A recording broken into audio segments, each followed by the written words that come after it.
Hamma bilgan AIF platformasi bo'yicha jinoyat ish qo'zg'atildi.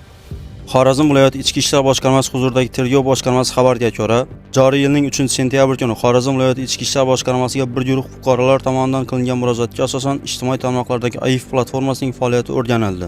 O'rganish jarayonida ushbu platforma ayni paytda o'z faoliyatini noma'lum sababga ko'ra to'xtatganligi va murojaat qiluvchi shaxslarga juda ko'p miqdorda moddiy zarar yetkazganligi ma'lum bo'ldi.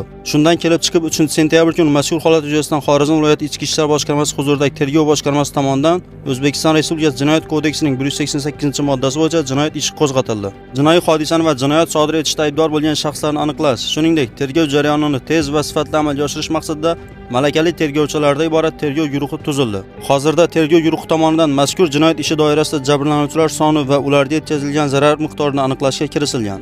Shu bois ushbu platforma natijasida moddiy zarar ko'rgan shaxslardan Xorazm viloyati Ichki ishlar boshqarmasi huzuridagi tergov boshqarmasiga murojaat qilishlarini so'raymiz. Murojaat uchun telefonlar 62 kodi bilan 224 56 81, 62 kodi bilan 224 56 85.